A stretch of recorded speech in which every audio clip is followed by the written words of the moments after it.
All right, so we've talked before on the show about how it's kind of been an interesting, kind of weird start to the NFL season, a little bit different of a year than in years past. Here's something else to kind of prove that as well. Okay, this is per ESPN stats via Adam Schefter.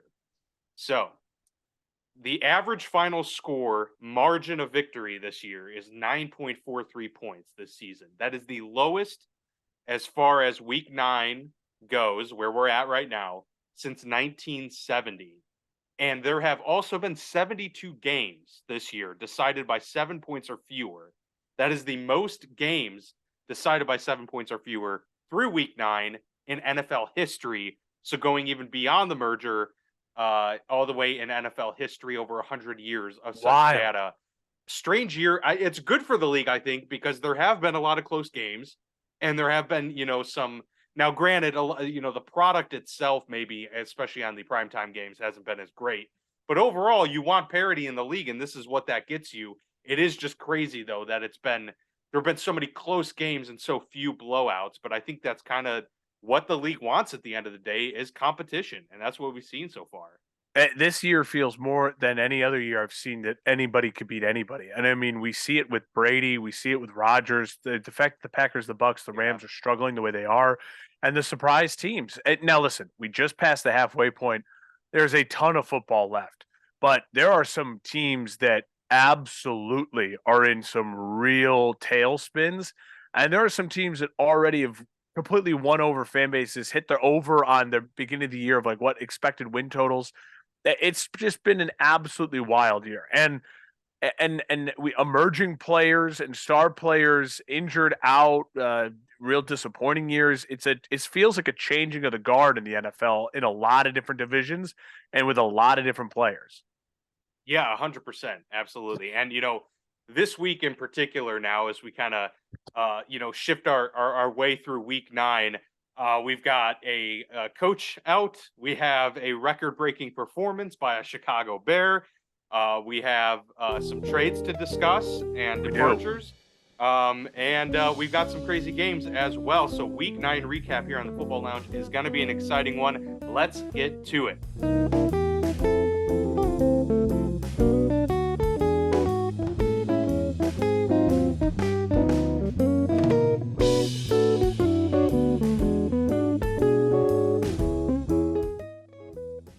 All right, so starting off, with a couple, housekeeping elements. First off, speaking of housekeeping, I like your set.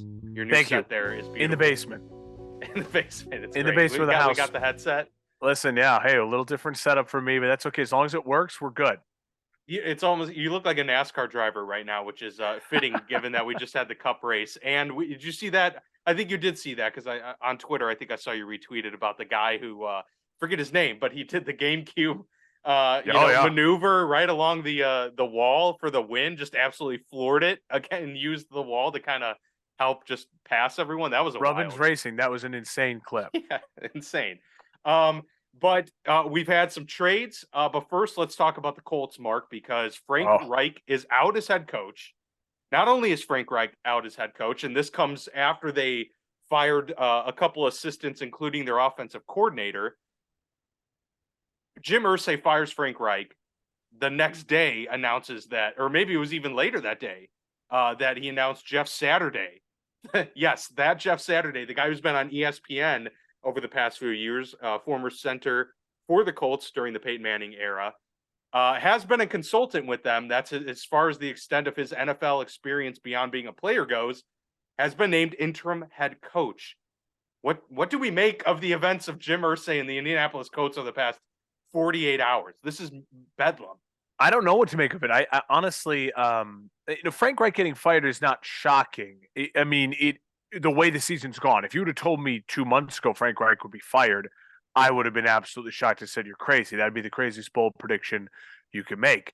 But I mean, the team is just falling apart, and I think Ursay, what you're seeing is just trying to get control of his team again. I think over the last couple of years, he's trusted Ballard. He's trusted Frank Reich. Like, hey, they really went to bat for Carson Wentz. And Carson Wentz, looking back on it, actually didn't have a terrible, terrible year.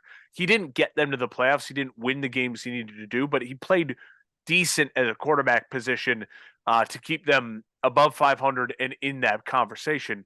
But to Jim Irsay, I think he saw them defending and wanting Carson Wentz so bad as okay, well, we're going to win playoff games. We're going to be back. This will be the answer. When that didn't go the way it went, I think we're now realizing that they want a lot more thin ice than we necessarily thought. And that Jim Irsay is the type of owner who's like, you know what? I'm not going to let this thing get any more out of control. I want to try to get control of my team. And maybe he's thought for a long time that Jeff Saturday is the type of person he'd love to see in his organization and maybe as a head coach. And so he's just saying, screw it. This season's done. It's over. It's a disaster. Let's throw everything at the wind and go for it. I mean, it's wild, but Jim Irsay is a unique character. I guess that's the best way, the most politically correct way to say it. So, he's making headlines and he's got control of his team back in his words. It's just interesting that Ballard is still there because Ballard, at the end of the day, hired Reich, signed off in every quarterback decision that was made as far as bringing certain people in. And maybe he's not long for it in the tooth, and he knows he'll get he's going to get a new general manager, but why not fire Ballard as well and bring in a guy who you think might be the next general manager, unless he doesn't know that guy out there yet, but he feels strongly about Jeff Saturday. Also, to me, the bigger thing is, why did Jeff Saturday say yes? If Frank Reich if Jim Irsay approaches you, you can be like, oh, that's flattering, but why do you say yes to this? I don't understand it, unless that was kind of maybe Jeff Saturday's play all along. He had the owner's ear and thought, I want to get a shot at this. I think I could do this. And he's going to get a shot. Yeah, I mean, it's possible that he's wanted to be a head coach for a while in this league and didn't really necessarily have the means to work his way up the ladder and was like, well, ESPN's going to pay me millions, so I might as well do that. But then if you're going to bring him on as a consultant and then he gets this opportunity, he's probably just too good to pass up.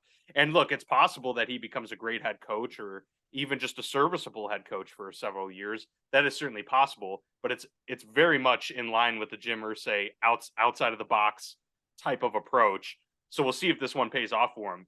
I think it was strange, and I obviously they know way more than we do as being on the as much on the outside looking in as possibly can be.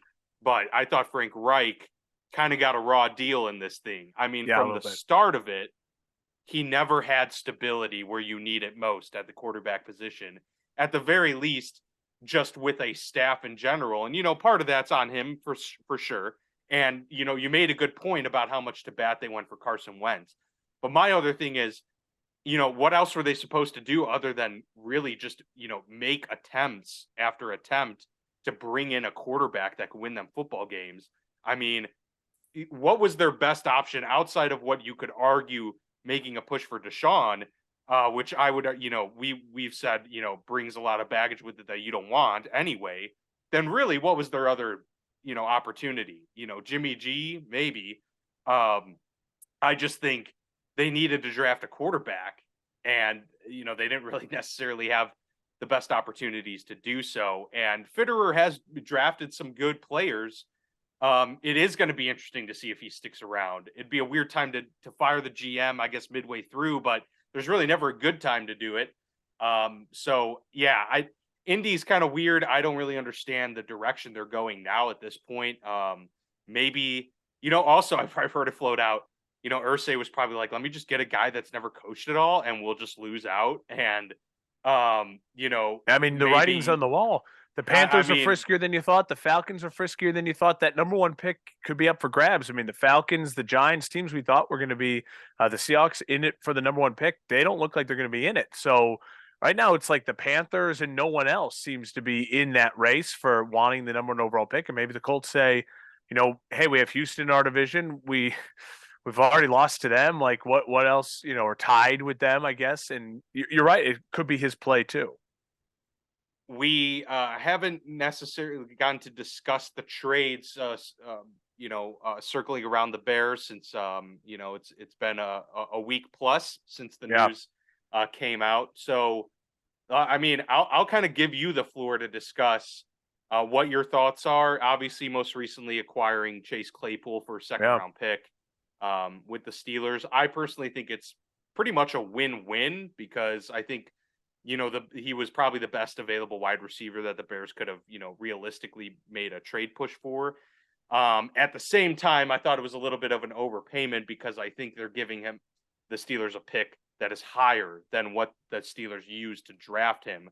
But you get a guy who's big and physical, and you get him for another year and can possibly extend him. What were your thoughts on that move?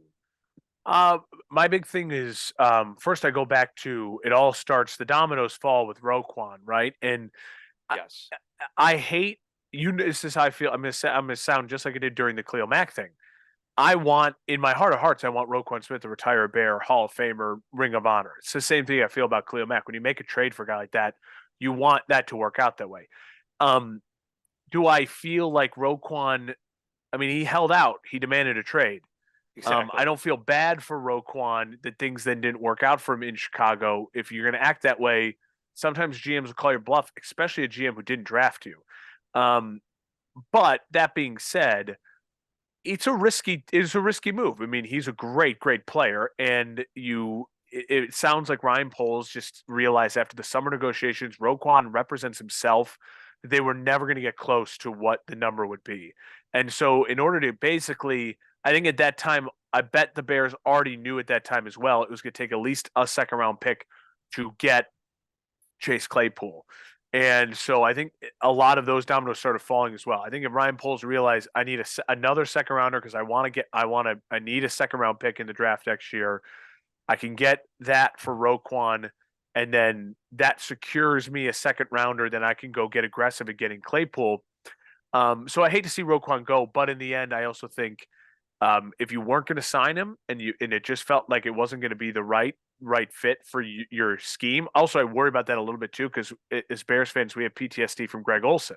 Mike Martz comes in and goes, "We don't need a tight end." They trade Greg Olson. It's like, well, sometimes the player is better than the scheme, right? And Roquan feels a little bit like that. I mean, he was very good for the Bears this year in this new scheme.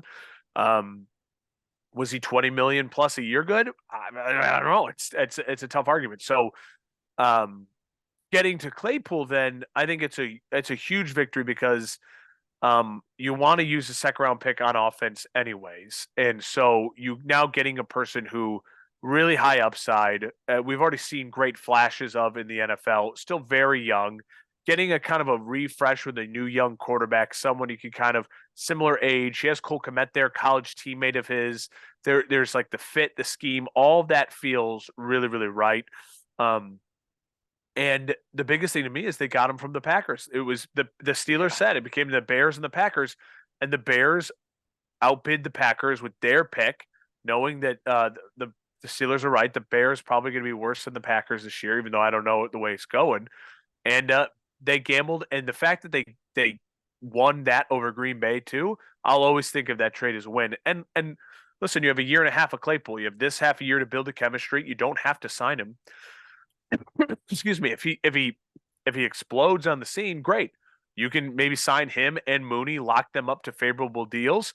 Or if he's not great by the end of the year and things are going you say, all right, well, let's bring you through camp. We got all next year, and if he walks away, you get a year and a half out of a productive receiver for a second round pick to throw things at the offense. I think it's worth the risk for sure. And to be honest, I think this Bears front office feels really comfortable drafting linemen and defense. I don't think this Bears front offense feels comfortable drafting wide receivers and playmakers. We've already seen it now with Velus Jones Jr. He seems to kind of be a bust as their first offensive pick.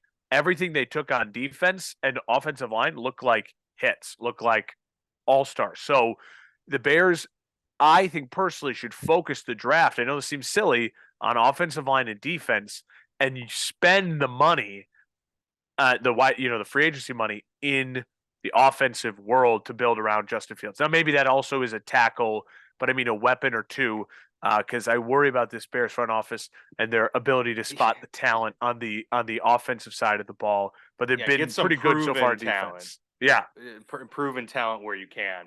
Yeah, I agree with that. And speaking to the Claypool thing, he's a really good fit within the offense as well because now you have like a solid, X receiver, and then absolutely. Mooney, like the two different body types as well. So they really complement each other very well. And Claypool even mentioned that he didn't feel comfortable in the slot, which is where Pittsburgh was using him this year because they got Pickens and they have Deontay. I personally thought he should have been in the slot all along because I thought that big body over the middle field was helpful, but he didn't seem to fit very well into it, he said. So maybe he'll feel much more comfortable being on the outside. And it's important to help develop your younger talent. That was kind of the downside of trading away Claypool, was that while you take a weapon away from Kenny Pickett, that's not ideal when you're developing him. Meanwhile, Justin Fields gets another, capable receiver to help his development this year. And, typically we go in order from the Thursday game on, but I think a perfect segue is into just Justin Fields and the record-breaking performance that day. he had. 178 yards rushing for him, which is an NFL record for a quarterback in a single game. Unbelievable. I mean, he had a 61-yard touchdown run that was awesome. And then he still had 117 yards rushing outside of that huge rushing touchdown. He has looked great. And this came in a losing effort to the Dolphins, believe it or not, 35-32 in favor of Miami. That was the best loss I've ever seen, like probably in recent memory. I mean, I've never seen a team look so good, especially a team that hadn't, looked great. Man, they looked great, and Justin Fields looked every bit of what they spent on him for that, trading up first round pick a couple years ago. Yeah, I mean, Dan, I hate losing. I hate watching losing, but this is exactly what we talked about. If we said perfect case scenario this year, going to this year, is that you leave the year knowing Justin Fields is the guy, and you get and you have a ton of cap space and draft picks. And also, I feel good about Eberflus. And now it's like, hey, I think the schemes are still good. I think he's a solid head coach, especially the way him and Getsy have just said, let's steal basically the Ravens playbook, what the Phillies are doing, the Eagles are doing, not the Phillies, and kind of put these things together and be willing to just make this happen. And help this kid feel so much more confident. What you're seeing too is Justin Fields' confidence is just exploding over the last 3 games. The pocket stuff, the passing will come. Lamar Jackson, it eventually came. And now Lamar Jackson can sit there and dice you apart because he knows the schemes. It feels more comfortable with it. They're doing this exactly the same thing now with Justin Fields. And again, does it mean the Bears are going to win a Super Bowl? I don't know. But what it does mean is that we can play in the modern NFL and have an offense that feels like you could play in the modern NFL. And right now, you feel good with Justin Fields going forward, saying in the NFC, when you look around the landscape of the NFC, I feel pretty good about my guy and the future and what he can bring to the table. I mean, it's beyond exciting to see. Are you convinced he's the franchise guy now? After what you've seen the past month. I was convinced he was going to be the starter next year, no matter what. At this point in time, unless do you think he's like do you think at this point that he's the guy the next 5 years? I think so. I mean, what you're seeing, I mean, this type of offensive football. Again, I've said it with Lamar Jackson. This is the type of football that can win you in the NFL for a 6-7 year stretch. We saw it with Cam Newton. Eventually, it won't work. Eventually, if you want to be a 15-year guy, I don't think Justin Fields is a 15-year guy. No, but can the Bears and Justin Fields create something here over the next 3 years that could be really, really dangerous, really, really exciting, and maybe win a ton of football games? I think absolutely it's starting to show into that. And Justin Fields, if he puts himself in that category with Jalen Hurts and Lamar Jackson, which he's doing right now, those are some of those dangerous quarterbacks in the NFL. Now, are they $500 million contract guys? I don't know. That's for the Bears to figure out. Depends on how things go. But right now, it's a great stretch. It's great development. And you got to feel better about Justin Fields right now than any other second year or rookie quarterback in the NFL. Yeah, and I agree with the Eberflus thing. He's just got a different feel that I don't think we felt with Nagy. Even during his Coach of the Year in 2018, it never felt like he commanded the room. Eberflus seems like that, just like the adult in the room, and even like him being a part of Chase Claypool getting the scepter from NFL Network with Kyle Brandt's angry runs. Eberflus was in on the picture and the photo shoot. It just seems like it's a loose atmosphere while at the Yeah. same thing being totally buttoned up. It's like the perfect balance, it seems, with Eberflus. He seems to strike that balance really well with his players, Uh-huh. of being taken super seriously, while also being able to, relate to them on a personal level. So those are always encouraging signs. And good win for the Let's Dolphins on the road. I mean, and yeah, the that was a big win. Dolphins are absolute contenders in the AFC right now. 300-yard performance from Tua, and Tyreek Hill is seeming every bit the playmaker that he was in Kansas City. He's on pace to break the record, Yeah. Calvin Johnson's record, by nearly 200 yards. He's on pace for like 2,100 yards receiving. So Tyreek Hill is on a tear this year. Let's backtrack to the Thursday game real quick. The Eagles win 29-17 over the Texans. No surprise there, other than the Eagles aren't showing many flaws right now, and they're 8-0. They continue to be the only undefeated team in the league, and I think the way that they've been playing, they are displaying and separating themselves again, probably with that 3-team bubble of Super Bowl contenders, just because of how versatile they are, and they're able to beat you in just so many different ways, and they're running the football better and better each week now too. I mean, it's a dangerous team. They're really dangerous, and they've built it the right way, and they're again taking advantage of everything that's coming their way. And I think so much of this is the development of Sirianni, his relationship with Jalen Hurts, the weapons they've put around him. Their offensive line is incredible, and they are absolutely Super Bowl contenders right now because the NFC is just a disaster in so many ways for Yes. the supposed juggernaut teams. And the Eagles are the type of dangerous team where you can't tell me that on a neutral field in great conditions that they couldn't get the best of Buffalo or Kansas City and kind of punch them in the mouth and hit a couple big plays, things go right and win those games. So you can't tell me the Eagles are not legitimate Super Bowl contenders. They are. They're not a fake 8-0. Kind of like the Cardinals were 11-0 last year, but it just didn't feel right. This is not a fake 8-0. This is a really, really good football team that I think can play with anyone at any time and have a chance to win. And the Steelers were 11-0 the year before that, and we all see how that turned out Yeah. too. So yeah, you could be fooled easily. The Chargers go on the road and get a 3-point win, very slim margin, but Ellie's 5-3, and it did seem like they were completely falling apart at times this year, and the injury bug has just ravaged them. No Keenan Allen again. Mike Williams out. I mean, Josh Palmer was their number one receiver. But they found a way to win, and I know it's against the Falcons, but we talked about how they've been a little bit of a tough out. I think it's possible that some people, maybe ruled the Chargers out a little bit too early. I just think, they're too talented across the board, in my opinion, and in a division that's certainly not nearly as good as we thought it would be. So, I think the Chargers are very much, I wouldn't say Super Bowl contenders, maybe, but threats to win playoff games, and still somewhat of a threat in that division too. Well, listen, for the Chargers, it's all about can they get their bodies back? You know what I mean? Like they won this game, and Justin Herbert won this game throwing to no-name guys we never heard of before, and they have to be able to run the ball better. Eckler is a great weapon, but he's not a. You need a bell cow running back. That team needs a running back, like a legit through the tackles, bruiser type of guy that can just take some real pressure off of Justin Herbert. I mean, I think about them with some of the free agents running backs coming up this year, a Saquon Barkley or someone who just can just. But then what do you do with Eckler? Because he's been so dominant. Too, well, no, I mean Eckler is still you a just piece. put him in the slot. Well, no, I mean Eckler is going to always be a huge part of your offense, but it just you look at their stats and you look at the box score at the end of a game, and you just say to yourself, the Chargers need to take some pressure off this kid. They need.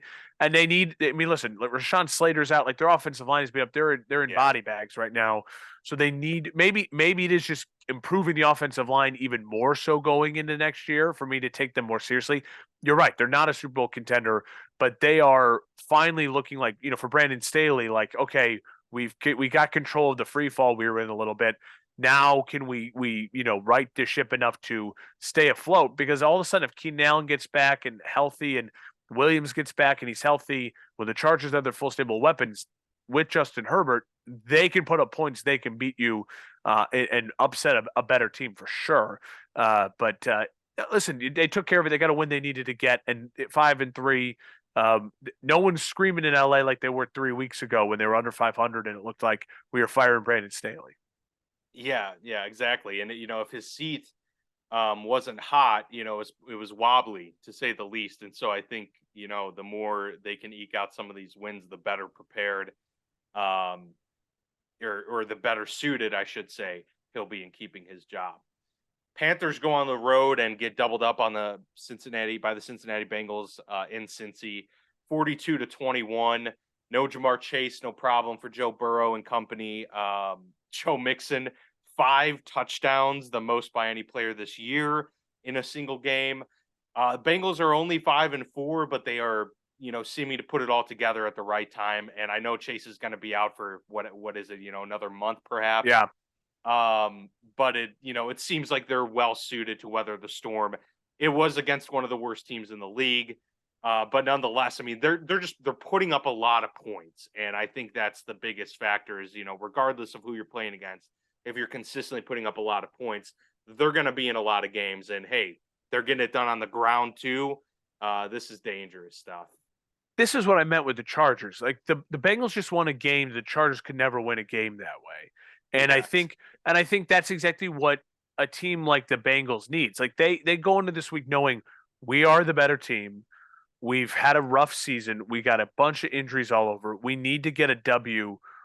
Their coaches, it seemed like Taylor looked at the film, realized we should feed the rock to Joe Mixon 40 times and just get out of this game with a W. And it seemed like everyone around the table goes, yeah, okay, let's do that. And they did that, and it was an easy W. Like easy stack a W, move on. You do what you need to do. And that's huge for this team. I think just their confidence for their future and knowing that, hey, remember when we went to Joe Mixon, all that, and he just won us a game? Offensive line and Joe Mixon just won us a game. That they're going to need to go back to that at some point in time. Maybe not for a whole game, but for a quarter or two in a tough game in January. And they're going to be able to rely on that where like the Chargers and other teams don't. Maybe they have it in them, but we haven't seen it. So it was great to see, Patrick Mahomes had to throw the ball 60-something times to get that W. Joe Burrow had an easy handoffs, effective day, get out of there, get above 500, and no one's talking about us flying under the radar. Keep trying to keep this thing afloat while Jamar Chase is getting healthy. Only a few, or I should say 3 games fewer this week, given 6 teams were on a bye. So for those fantasy managers, hopefully you weathered the Tough. storm. But, moving on to the NFC North with the Packers at the Lions and Detroit with a huge win here to improve to 2-6, 15-9 over the Packers that are just, they are Free now fall. just wailing and in free fall. Absolutely. That's a perfect way to describe it. 43 pass attempts for Aaron Rodgers, 1 touchdown, 3 interceptions, just could not get anything going. And what was it? 2 of those interceptions were in the red zone, like deep in the red zone. Yep. I mean, it's clear and it's really bizarre because, even coming into the year, we were like, yeah, the Packers offense is probably going to struggle a little bit. No Devontae Adams. We're not sure what they're going to be able to do. If they can lean on their running game, great. They have at times this year, but no one, I don't think, expected Aaron to seem as flustered and completely out of it. At least I didn't. I thought he's still a Hall of Fame quarterback. He'll find a way to make things work, and there are going to be rocky times. But this is the rockiest it's ever been for Aaron, and he just seems almost completely checked out. I don't know about you, but I mean that's also just Aaron's body language in general. But he really does seem like he's almost like mailed it in. Well, I mean, absolutely. Listen, he's the defending 2-time MVP, back-to-back MVP, and that's not going to happen this year. And I mean, his numbers are pathetic this year. I mean, considering when you think of a guy who, it's almost like he's. I don't think his play is diminished enough, but Aaron, this is now getting beyond the conspiracy. I'm a type of person who believes a little bit of the conspiracies with Aaron Rodgers of like he will lose one game to try to prove a point. Like I thought the Buffalo game, I was convinced he would throw the ball away a ton, show that he had no wide receivers. They'd run the ball with Aaron Jones a ton and be like, listen, you got to make a move at the trade deadline, get me someone. Um, and then I thought, okay, that didn't happen. Well, all right, now it's Detroit. He'll right the ship. Aaron will just do what he needs to do. He wants to make the playoffs. He knows legacies are on the line. His numbers are on the line. Aaron Rodgers throwing 3 interceptions in a game is the least Aaron Rodgersy thing that Aaron Rodgers wants to do. Like that's a nightmare. So now you go into, okay, there's just real problems in Green Bay. Fans are not happy up there. You see it on Twitter. People are pissed about the Chase Claypool news. People are obviously devastated after this loss. I think credit to the Lions. Just to interject, like, you can't blame. They made a lot of attempts from what it seems like. I mean, you can only attempt as much as you can attempt. I don't know what they wanted him to give up. Well, they were willing to give up, quite a bit. They were, but I also think at this point in time, perception is on the side of um, of Aaron Rodgers in the sense that the team knowingly let Devontae Adams, they got rid of Devontae Adams and then just never really replaced him. And their second round receiver, Right. what's his name, Watson, he's got a second concussion now in 2 weeks. Like things are just they're a mess. And the Vikings have won the NFC North. It's over. Like the Vikings have won the NFC North. So the Packers now, are you playing for a wild card when you're paying Aaron Rodgers $50 million? They're in Broncos country where it's like this is just a mess, and I don't really know what is the right answer to get out of it. Um, we'll see. They could still maybe sign Odell Beckham Jr. or try to do something, but they need something, and I just don't know if they're going to get it. Maybe Aaron Rodgers can lift the team on his back and go on a win streak here, get above 500, and get the team to the playoffs. You won't want to play the Packers in the playoffs. It's Aaron Rodgers. It's they'll have some of that on their side, but right now it's a mess. It's ugly to watch. And good for the Lions. Credit to the Lions. Great win at home to just find a way to scrap and beat a team that always usually feels like you just walk out of bed and kick your butt. Like they saw an opportunity of like this team's a little bloodied, a little beaten. If we could play some sort of physical game, we can maybe win this game, and they did. Aiden Hutchinson too with his first career interception, the number 2 overall pick, getting it done there for Detroit. Aaron Rodgers 7 interceptions this year. That's the most he's thrown since 2016. That was the whole season. He is on pace to break his career high for interceptions in a year, which was his first season in 08 when he threw 13. He's on pace for 14 and like a half right now. So yeah, it's that just tells you all you need to know about the season Aaron Rodgers and the Green Bay Packers are having so far. The Colts at the Patriots in a performance that largely contributed to the firing of Frank Reich on the road. Put up 3 points with Sam Ehlinger and company. 26-3 Patriots win. New England's 5-4. I mean, they're kind of hanging around. Their division's tough though. Like, the Patriots, only path to, a playoff spot is the wild card at this point. And but they're getting it done. I mean, they're winning games. And I guess that's all you can ask for. Mac Jones is back at the helm. This seems to be a little bit more, stability after a bit of a rocky road there with the Bailey Zappi controversy and all of that stuff. But good win for the Patriots. Obviously, this was a signaling loss for the Colts to just, we're not going to compete this year. They're a disaster. What Ehlinger does. Yeah. The Bills. Oh yeah, if you want to. I just want to say, I think for Patriots fans, I don't know how. I mean, listen, winning cures all. I just don't know how confident Patriots fans are. I think there was a lot of excitement with Mac last year of like, okay, game managed as a rookie is going to make us to the playoffs. Like this is great. Let's build on it. There just doesn't seem. It seems like it's just back to same last year. He feels still like he's playing the rookie ball, and the offense is still, okay, you're winning and things are going, I guess, well. There doesn't seem to be the any sort of the leaps, the jumps. Like where's Mac's 4 touchdown, no interception, big game? I mean, they have some weapons in New England. Offensively, just still shaky. You're right; they're on track to maybe sneak into one of those wild card spots, but it's very much like no trust in New England right now. It was kind of like what we talked about, him having the highest floor last year of the quarterbacks and possibly already having reached his ceiling. And, maybe obviously with a couple years, you can always grow in certain areas, but overall, it seems like he may be more limited than a lot of these other quarterbacks that will eventually break through that ceiling and pass him up. So yeah, we may have just reached that point.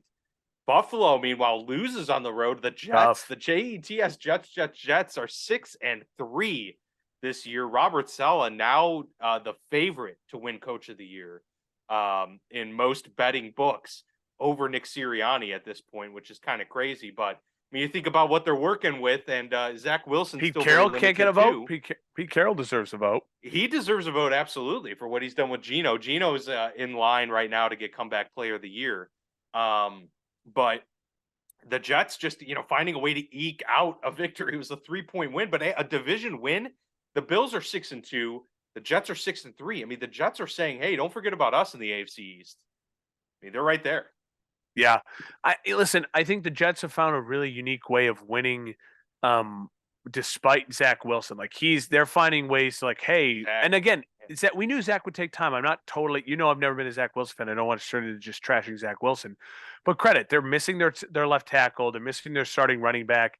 They've had some injuries, and divisional games are always tougher. I think the Bills are a better team than the Jets. I think the Bills on a neutral field or at home, like in a big spot, you always take the Bills. But the Jets are becoming a really, really feisty team that it seems well coached and good for Robert Saleh because by week 2, 3, there were some real questions, and he's had some awkward press conferences, and they've turned it around. Long season, things could still, not work out to where it would shock you if the Jets went on a big losing streak. No, I don't think so. But for the Bills, I mean, now all eyes on Josh Allen's elbow. Yeah, I mean, This is there's a a lot of disaster. concern there. It's a disaster for the Bills because we said it after they beat the Chiefs. The most important thing for the Bills is not to slip up because you want to play the AFC Championship game in Buffalo with that crowd and that home field advantage. Now the door is now back open, especially if Josh Allen's going to miss some time. So it's concerning. Vikings go on the road and get a 3-point win at Washington, 20-17. They're 7-1 on the year, looking pretty good, finding ways to win games. I mean, it hasn't always been pretty in Minnesota, but they have found ways to win games. They've been competitive. Jury's still out, as we've talked about many times, if Kirk Cousins can win the big game, win a playoff game or two. But right now, like you said, they are basically winning the North, despite a colossal meltdown going into the second half of the season. Any takeaways from this game, or really it's just kind of standard? They Listen, won the what they should Vikings. have I won. mean, yeah, they won what they should have won, and they get Hawkinson in, and look at, I mean, immediate impact, and so Yeah. they are. Again, it's hard with the Vikings because I'll go back to it. They're right now. They're looking like a really great regular season football team, and that is certainly something I'm willing to eat my words if all of a sudden they're in the Super Bowl and leading in the fourth quarter, and Kirk Cousins looks great. But right now, they're doing everything they can. Credit to the Vikings front office, ownership, staff to be like, listen, they are the epitome of if you don't have the superstar quarterback, this is what your team needs to look like. It needs to be loaded around with other pieces and a energetic young offensive coach, and they've done that, and it's paying dividends, especially as the NFC is falling apart around them. Yeah, and the division especially. The Jags get a 7-point win at home over the Raiders. I don't know what to say about Vegas. It's It's wild. it's it's very confusing to me. And I will say that they have just cut their 2019 first round pick Jonathan Abram, the safety. So to read off the list, They all cut Abram. six they cut Abram today. When did that happen? Today? I missed Just that. today, probably right before we went on here. I missed So that. their last 6 first round picks, dating back 2019, because they had multiple first round picks into the seasons. None of them are on the team outside of Josh Jacobs, who had his 5th year declined. Now he'll probably either get tagged or they're going to try and retain him. He's been good, but we're talking Cleveland Farrell, Jonathan Abram, now Damon Arnett, Henry Ruggs, and Alex Leatherwood. I mean, that's a brutal stretch. 6 first round draft picks, and none of them outside of Jacobs have worked out. I mean, listen, it goes to show you. Part of that has to be, I think, now that this is all settling in. I think part of that has to be Mark Davis and the new staff and they're trying to protect their coach, Josh McDaniels. You know what I mean? I think it's got to be some of that of like, listen, you guys don't realize how bad it was. Look at how disastrous this was. We have nothing here. I think they're trying to protect McDaniels and they're trying to protect saying this is this team made the playoffs last year. But that was a lot of miracle work and just inspiration from an interim head coach. And now we're trying to build a new program, and the cupboard was left bare. But they keep losing in this dramatic fashion that is just insane. Whether it's scoring no points or having big leads and then blowing them, they're a disaster, absolute disaster. And credit to the Jags for taking advantage of that and getting a win. And Travis Etienne is here to stay. It looks like very much the feature back that they drafted him to be. Geno Smith and Pete Carroll and the Seahawks continue to win. They are now 6-3 over the Cardinals. I would have bet you, a lot of money preseason that the Cardinals win this game handily. The Seahawks are the better team. They're just a better team. Like, I think we're looking at the Cardinals here and saying they're just a bunch of individual good pieces and players, but nothing to work. We've talked about this, just no cohesion with that group. They seem lost and just no clear direction, whereas the Seahawks are rallying around a philosophy. Kenneth Walker's been great. They've hit on they've had one of the best drafts that we've seen in recent memory, and that helps a lot. And Geno's just playing within the system. Everything is working in cohesion for Seattle, and it's not in Arizona. And Arizona now 3-6. Yeah, I mean, listen, they are. Does Cliff Kingsbury have a job? If I don't continue on this, I mean, do they fire him? They got to, he right? just signed an extension. I mean, I don't know what to do. It's bizarre. They're the story. And you're tied to Kyler too. So I know. They're the story. This is why that we said at the beginning of the show this year is so weird. I mean, the Seahawks deserve a ton of credit. That's all I'm going to say. Like, they deserve a ton of credit. They seemed like the better coach, better game plan, more physical team with a better quarterback. And Kyler Murray right now just seems like in a lot of ways like Carson Wentz. You signed him to that big deal, and it's just been disastrous so far this year. And he's got to own some of that. Like, you're expected to play at an MVP level. And we paid you on your potential and your ceiling, not what you've already done for us. You're not a Super Bowl winner. You know what I mean? You're not an MVP. Yeah. Lamar Jackson's at least got an MVP because at least I showed you that. Yeah, you had like a 10-game stretch where you kind of played like an MVP in the middle of the season, Kyler. But ton of criticism towards Arizona, and I don't know how they fix it because they look like they just hate each other and nothing's working, and yet everyone's locked up.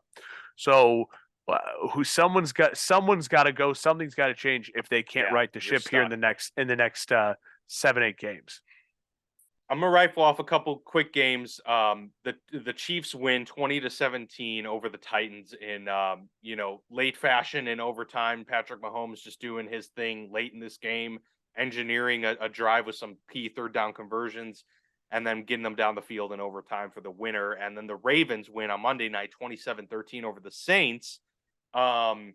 And I thought maybe we'll spend a little bit of time here that we have left on the Bucks Rams game. But if you wanted to touch on either of those two I just mentioned, go for it. No. Obviously, the Ravens getting another key win to kind of take a hold of their positioning in the North as well. But no, great win for the Ravens. Yeah, they did what they needed to do, and Lamar wasn't brilliant, but again, it's just the team. You got a bunch of injuries, you're missing pieces, and that's what a quarterback who you should pay does. It says, I'm not going to lose this game. Let me just go out and win this game. You saw it with Patrick Mahomes too on Sunday Night Football. It's the same thing. Just like, I'm not going to lose this game. If I got to throw it 60 something times, I'll figure out a way to win this game, whether it's overtime, late fourth quarter. Those are the guys that you pay and you respect, and their teams are in great positions for it. Say what you want about the LA Rams. They're still the defending, Super Bowl champions. They still got the talent on their team. I thought this was a get right game for Tampa after all of the stuff they've been dealing with. the really brutal losses, Yeah. the Tom Brady and the divorce and all of that, surrounding this team, and just a dark cloud over the team.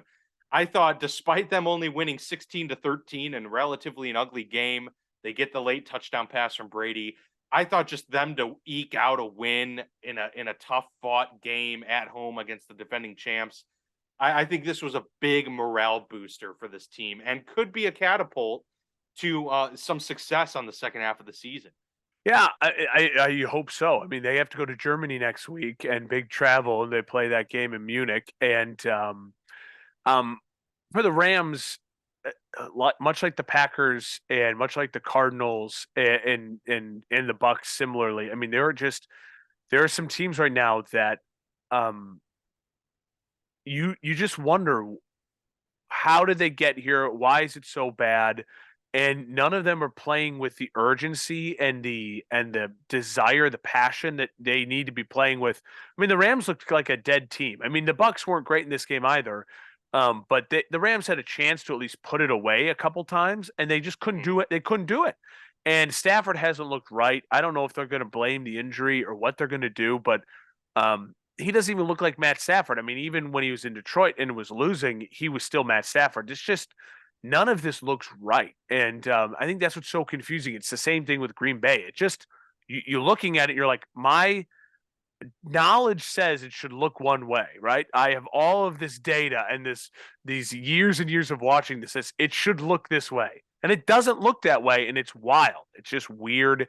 Um, Both of those And they teams can't run the football anymore. No, The yeah, Rams both just of those cannot run teams the needed a win, and the Bucks got one, so it's huge for them. Yeah, I mean, a turning point in the season. You drop to 3-6. That's pretty much season ending. They're 4-5, and in a bad division, they're still very capable of taking this into a home playoff game. Are the Tampa Bay Buccaneers? All right, that will do it for our Week 9 recap here on the Football Lounge with Mark and Dan. Up next, Week 10.